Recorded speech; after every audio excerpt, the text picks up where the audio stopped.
ბოლო 8 წლის განმავლობაში საქართველოში 150-მდე ადვოკატი გაასამართლეს. დღეს ადვოკატების ირაკლი მახათაძისა და ალეკო კახაძის ისტორიას მოგითხრობთ, რომლებიც სასჯელს მატროსოვის ციხეში იხდიან. ისინი თაღლითობისთვის გაასამართლეს.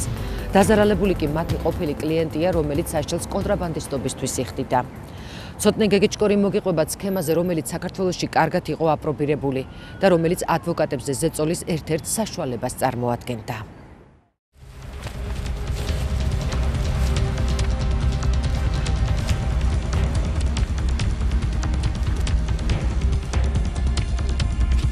(2006 წლის 26 დეკემბერს პაატა კვარაცხელიამ გამოძიებით დაუდგენელ სამპიროვნებასთან ერთად ხაშურის რაიონის სოფელ ჭერათხევთან გამოძიებისთვის უცნობი პიროვნებისგან შეიძინა თამბაქოს ნაწარმი ქართული აქციზური მარკის ნიშნების გარეშე და თავისი მართვის ქვეშ მყოფი მანქანით ახდენდა მის გადაზიდვას შემდეგი რეალიზაციის მიზნით.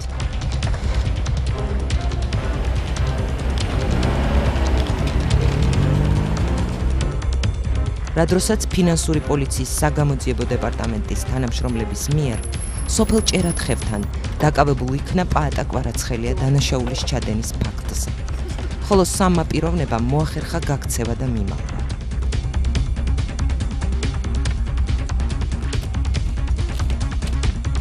პაატა კვარაცხელია ცნობილ იქნეს დამნაშავედ საქართველოს სისხლის სამართლის კოდექსის მე-200 პრიმა მუხლის მესამე ნაწილით. და სასჯელის სახეთ და ზომად განესაზღვროს თავისუფლების აღკვეთა 6 წლის ვადით. ეს არის ნაწყვეტი განაჩენიდან, რომელიც ხაშურის რაიონულმა სასამართლომ განსაკუთრებით დიდი ოდენობით კონტრაბანდული თამბაქოს ნაწარმის გადაზიდვის საქმეზე 2007 წლის 14 სექტემბერს გამოიტანა. მართლმსაჯულების წინაშე დანაშაულებრივი ჯგუფის მხოლოდ ერთი წევრი, პაატა კვარაცხელია წარსდგა. იმ დროისათვის დანარჩენი პიროვნებების დაკავება, შემდგომში კი მათი ვინაობის დადგენა გამოძიებამ ვერ შეძლო.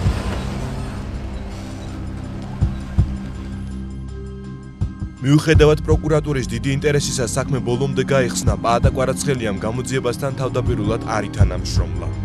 კვარაცხელიების ოჯახმა სასამართლოს საბოლოო განაჩენის გამოცხადებამდე ერთი დღით ადრე, 13 აპრილს ახალი ადვოკატები, ირაკლი მახათაძე და ალექსანდრე კახაძე აიყვანა.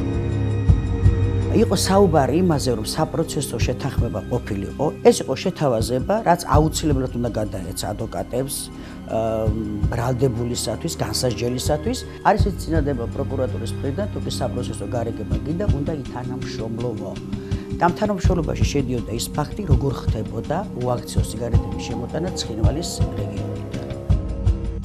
საბოლოოდ განსასჯელი პაატა კვარაცხელია პროკურატურას თანამშრომლობაზე დათანხმდა. პირადად გამაჩნია უტყუარი და ჭეშმარიტი ინფორმაცია, რომლის რეალიზების შემდეგ საგამოძიებო ორგანოებს მიეცემათ რეალური შესაძლებლობა, რათა განახორციელოთ იმ პირთა დაკავება და პასუხისგებაში მიცემა, რომლებიც სისტემატიურად ახორციელებენ ქართული აქციზური მარკის გარეშე ეგრეთ წოდებული კონტრაბანდის გადმოზიდვას და რეალიზაციას. ამასთანავე შემიძლია გამოძიებასა და ოპერატიულ სამსახურს მივაკვლევიო განსაკუთრებით დიდი ოდენობის კონტრაბანდა.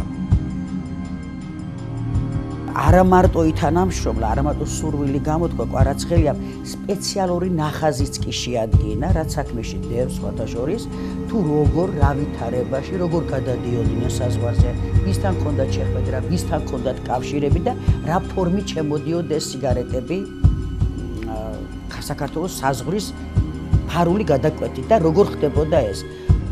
სწორედ ამ გეგმის საფუძველზე დაიგეგმა სპეცოპერაცია, რომელშიც ძალოვანებთან ერთად თავად ადვოკატებიც მონაწილეობდნენ. უფრო მეტიც, 2007 წლის 9 მაისს საზღვარზე კონტრაბანდის საკონტროლო შესყიდვისათვის თავად ადვოკატი ირაკლი მახათაძე გადავიდა. სპეცოპერაციის შედეგად ძალოვანებმა კონტრაბანდისტთა ჯგუფის კიდევ 2 წევრი დააკავეს. და მას რომ მიაჩნდა, რომ ამით თავის კლიენტს დაეხმარებოდა, თვითონ წავიდა ამ რისკს. მე მაგათად არ წავიდოდი. რაც შეეძლო ის გააკეთა. რომ უფრო მეტი ინტერესი ყოფილიყო პროკურატურის მხრიდან ამ საპროცესო გარიგების, ანუ შეთანხმების შესახებ. მხოლოდ ამიტომ. კონტრაბანდისტთა ჯგუფის დაკავების სპეცოპერაცია რამდენიმე დღის განმავლობაში გრძელდებოდა. მოხდა ისე, რომ თავად ადვოკატი ირაკლი მახათაძე ოკუპირებულ ტერიტორიაზე 48 საათი დაკავებულიც კი ყავდათ. ადვოკატებისა და განსასჯელის მიერ გამოძიებისათვის გაწეული დახმარების მიუხედავად, პროკურატურა საპროცესო შეთანხმების გაფორმებას არ ჩქარობდა.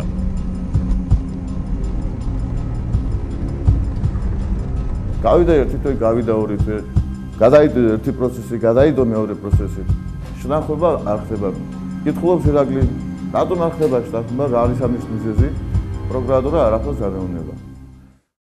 ჩვენი დაცვის საშუალება გამოიყენეს, ქულები თვითონ დაიწერეს ხელმძღვანელობის წინაშე, ის და ჩვენ გადაგვაგდეს საპროცესო არ გაუკეთეს და ამის შემდეგ უკვე ვინაიდან ვიყავით მებრძოლი ადვოკატები და არ ვიყავით ეგრეთ წოდებული ადეიშვილის სტრუქტურასთან შეკრულები, ამის შემდეგ ჩვენც მოგვიცილეს. ამ მოვლენებიდან დაახლოებით წელიწადნახევრის შემდეგ პრეზიდენტ მიხეილ სააკაშვილის ბრძანებულების საფუძველზე მეორასე პრიმამუხს ამნისტია შეეხო და სხვა პატიმრებთან ერთად პაატა კვარაცხელია საპატიმროდან გაათავისუფლეს.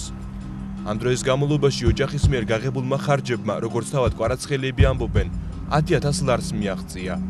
2008 წელს ოჯახმა ადვოკატებს ზუგდიდის პროკურატურაში უჩივლა.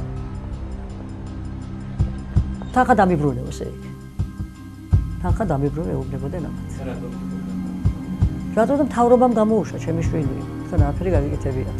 მე მინდა ავღნიშნო ერთი ფაქტი, რომ პოლიციის სამმართველოს გორის რეგიონის თანამშრომლები ბოლომდე მადლიერი იყვნენ ირაკლის კრატერისა. აი ბოლომდე მადლიერი იყვნენ. ხოდა პროკურატურამ რომ აი ცუდი სიტყვა არ მდეს ვიხმარო, გადააგდო. ადვოკატიც და მისი დაცვის ქვეშ მყოფიც.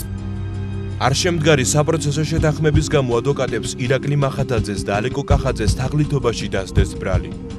გამოძიება 2009 წელს დაიწყო და საბოლოოდ ზუგდიდის რაიონულმა სასამართლომ 2010 წლის 12 თებერვალს ადვოკატები დამნაშავეცნო. ირაკლი მახათაძეს 4 წლითა და 6 თვით, ალექსანდრე კახაძეს კი 5 წლითა და 6 თვით თავისუფლების აღკვეთა შეუფარდეს.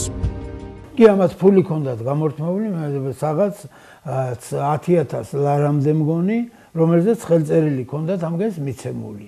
ეს იყო ესე იგი, ახლა ზუგდიდი, ქუთაისი, თბილისი, ხაშური, გორი, ცხინვალში ორჯერ არიან ნამყოფი, როგორც ვიცი, ახლა ეს იმათ თქვეს, რა ქვია, გორის პოლიციის თანამშრომლებმა.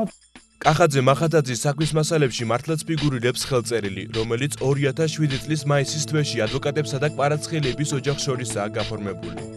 ხელწერილში წერია, რომ ადვოკატები ოჯახისაგან 9,000 ლარს ესხულობენ. ადვოკატები ოჯახს პირდებიან, რომ თანხას 2007 წლის ივნისის ბოლომდე დააბრუნებენ. წინააღმდეგ შემთხვევაში პასუხს მთელი თავიანთი ქონებით აგებდნენ. კახაძე მახათაძეს კიდევ ერთი ადვოკატი ამბობს, რომ თანხის ნაწილი, რომელსაც კვარაცხელიების ოჯახი ადვოკატებს ედავებოდა, პაატა კვარაცხელიას დაცვას მოხმარდა. მისი დიდი ნაწილი სპეცოპერაციას, რომლის შემდეგაც პროკურატურას კვარაცხელიასათვის საპროცესო შეთანხმება უნდა გაეფორმებინა. ესე იგი, აქ როგორ იყო შეთანხმება, რომ ესე იგი ამ საქმეს გააკეთებდა ირაკლი მახათაძე და ის თანხა, რომელიც დაეხარჯებოდა ამ კონტრაბანდის გადმოტანაში, ესე იგი ამის სანაცვლოდ მოხდებოდა საპროცესო შეთანხმება. ზუგდიდში ჩვენ კვარაცხელიების ოჯახს ვესტუმრეთ. თავდაპირველად პაატა კვარაცხელია ინტერვიუზე დაგვთანხმდა, თუმცა მოგვიანებით მას ჩვენთან საუბარი ნათესავმა გადააფიქრებინა. კვარაცხელია ამბობს, რომ მის ოჯახს ფული მოტყუებით გამოართვეს. საპროცესო გარიგება არ შედგა და ამის თაობაზე, რო არ შედგა, მე ამუნისტიით გამოვედი და ჩემი ადვოკატები იძახოდნენ, რომ ამუნისტია გავაკეთეთ ჩვენ, რომ ეს გარეთ გამოსულიყო და დამიფიქრდათ, რომ ეს თანხა იყო გატანილი როგორც მოიხმარეს თვითონ ეს თანხა. მე ვიყავი რა უშუალოდ მე დავყებოდი ამათ პროკურორს უნდა გადავწედო ეს თანხაო და ჩემს პროკურორად სასამართლო რო ჩატარდება იმ დღესო პირდაპირ დარბაზიდან გაგიშვება. პაატა კვარაცხელიამ დამალა, რომ დანაშაული ჯგუფური იყო და განაცხადა, რომ მარტო ის იყო დამნაშავე. შესაბამისად ის არ საუბრობს ადვოკატების მიერ გაწეული სამუშაოს შესახებ. არც იმ თანამშრომლობაზე, რომელიც მასსა და პროკურატურას შორის შედგა, რომლის შემდეგაც კვარაცხელიასთან საპროცესო შეთანხმება უნდა გაფორმებულიყო. ეგ რასაუბრა ამის და იყო დანაშაული? არა. თქვენი ყავით მარტო? მარტო თქვენი ყავით საქმეში ფიგურირებით მარტო თქვენი. ის ფაქტიურად სრულობს და იტყუება ისევ როგორც იტყუებოდა, როდესაც ბრალი დასდო ამ ორ ახალგაზრდა ადვოკატს. აი ხო ხედავთ, მანდაც იტყუება, როცა ეს ფაქტია და მთელი საქმე გაჯერებულია მტკიცებულებებით, რომ ეს მარტო კი არ იყო, იქ იყო სხვა პირები, რომელიც მან დამალა. ადვოკატ ნათელა ჩერგეზიას პროკურატურის მიმართ კითხვები აქვს. მისთვის გაუგებარია, რატომ მიეცა საქმეს სისხლის სამართლის ხასიათი, როდესაც მახათაძემ და კახაძემ კვარაცხელიებისაგან ფული ისესხეს და ეს ფაქტი ხელწერილით დააფიქსირეს.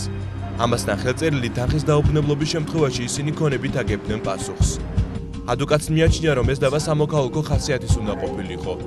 საბოლოო ჯამში კი თუ კი დამტკიცდებოდა, რომ ადვოკატებმა თანხა მართლაც არამიზნობრივად გაფლანგეს, სასამართლო მათ თანხის ანაზღაურებას დააკისრებდა. თუ კი მას ეტყოდნენ, რომ იზრდა მიმართეს სასამართლო სამოქალაქო წესით იდამე, არაცხელიას ოჯახიც მოგებული დარჩებოდა. დღეს მიიღო კვარაცხელების ოჯახმა ფული. საიდან ვინ იცევდა კვარაცხელების ფულს? ვინ იცევდა? იქ არ არის სამოქალაქო გადაწყვეტილება დაეკისროს ირაკლი მახათაძეს ამ თანხის გადახდა. იყო ეს თაღლითობა. იყო ეს შეცდომა. თუ იყო ვალის დაუბრუნებლობა. აი ეს იყო სულ. აი ეს უნდა გამოერკვია სასამართლოს. და სასამართლომ არ გააკეთა.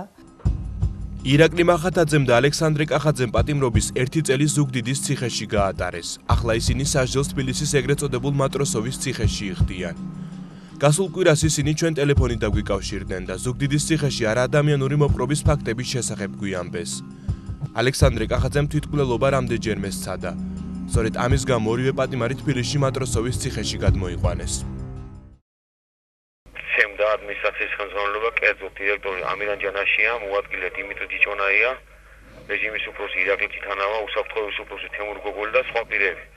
მათი ძირითადი მოთხოვნა იყო, რომ ჩვენგან გამოეძალათ აღიარებითი ჩვენებები და დავთანხმებოდით პროკურატურას საპროცესო შეთანხმებას.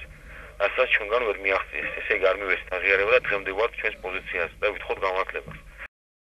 ამირან ჯანაშიას დოჟერა რა თქმა უნდა მის მოადგილეს ჩვენთვის აქ დაგავთობთ ბოლომდე აქ მოგახტევიეთ სასჯელს თქვენ რადგანაც აღიარება არ მიეცით და მზის შუქს არ დაგანახებთო. ამასთან დაკავშირებით გადავყვათ ეგრეთ წოდებული კუსაჭკები, ჩხილის საკვლეტელები, მიმიყვანეს თვითმკვლელობამდე. კახაძისა და მახათაძის საქმეზე კომენტარისათვის ჩვენ მათ გამომძიებელს დავუკავშირდით. დარასელიასგან კომენტარის მიღება შეუძლებელი აღმოჩნდა. ვერაფერს ვერ ეგეხსენ და უკაცრავად და კარგად გზავნებოდეთ. ისინი გახდნენ ზეწოლის წამების ობიექტები. მე მომწერა ორივემ, როგორც ადვოკატთა ასოციაციის თავმჯდომარეს იანვარში, 2012 წლის იანვარში და მთხოვეს დახმარება. ადვოკატთა ასოციაციის თავმჯდომარე ამბობს, რომ მახათაძისა და კახაძის ვადამდე ადრე გათავისუფლების თხოვნით საჯილახსოვრების სამინისტროს უკვე ოფიციალურად მიმართა. ხატიაშვილის თქმით, მახათაძე კახაძის საქმე ერთადერთი არაა და ბოლო 7 წლის განმავლობაში საპატიმროებში 157 ადვოკატი მოხვდა. და ეს მახათაძე, კახაძე და ყველა ადვოკატი, იგივე თამილ აქუთათელაძე, რომელიც ციხეშია ახლა და ელოდება განაჩენს, და ბევრი სხვა ადვოკატი, ტარიელ მურმანიშვილი, გივექთიმიშვილი, ლელა აბაშმაძე, რომელიც მართლა არადამიანური მოპყრობის ხერხი გახდა, მადონა მილდიანი ადვოკატი, რომელიც აიძულეს საპროცესო შეთანხმება დაედო, ადვოკატი ნათია სირაძე. ისეთი რამეები ხდებოდა ადვოკატებთან მიმართებაში, უბრალოდ ამის აღწერა არ შეიძლება. ძალიან ბევრი ადვოკატია დაპატიმრებული. ეხლა ვერ გეტყვით მე, რომ ზოგიერთი მართლა არ იყო დაპატიმრების ღირსი. ალბათ ვიღაცები იყვნენ, მაგრამ ამან მასიური სახე მიიღო. დამკვიდრა მასიური შიში. საქართველოს სასამართლოში დაუკმაყოფილებელი კლიენტების ბრალდების საფუძველზე ადვოკატთა წინააღმდეგ ადვილია სამართალდებნა თავისუფლების აღმკვეთი მძიმე განაჩენით. ადვილი манипуляციების საშუალებას იძლევა ისეთ მგრძნობიარე საქმეებში, სადაც სახელმწიფოს ან რომელიმე საჯარო დაწესებულებას გააჩნია ინტერესი. ეს არის ნაწყვეტი ადვოკატთა საერთაშორისო ობსერვატორიის მიერ საქართველოში იურიდიული პროფესიის მდგომარეობასთან დაკავშირებით მომზადებული ერთ-ერთი ანგარიშიდან. ორგანიზაციის დასკვნების მიხედვით, ბოლო რამდენიმე წლის განმავლობაში საქართველოში ადვოკატების წინააღმდეგ წარმოებული საქმეები მათ არასახარბიელო მდგომარეობაში აყენებს. მუდმივად არსებობს იმ კლიენტებისაგან ბრალის დადების შიში, რომლებიც არ არიან კმაყოფილნი გაწეული მომსახურებით ან მიღებული შედეგით. ბოლო 7 წელი სააკაშვილის რეჟიმმა გაასამართლა 157 ადვოკატი, წარმოგიდგენიათ ბოლო 7 წელში. და საბჭოთა რეჟიმის დროს 73 წელში გასამართლებული იყო 70-მდე ადვოკატი.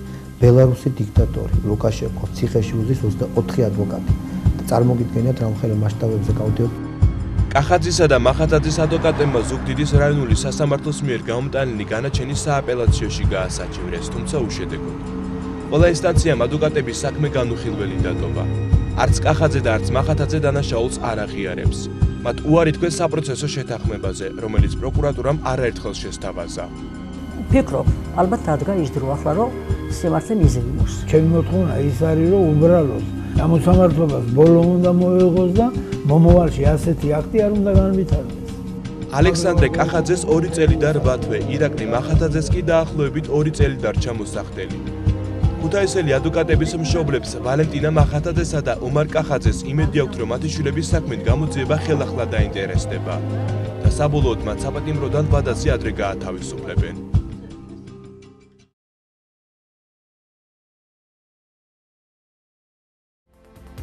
ჩვენი გადაცემა ამით დასრულდა. კვირის რეპორტაჟი გემშვიდობებად, კარგად ბრძანდებოდეთ.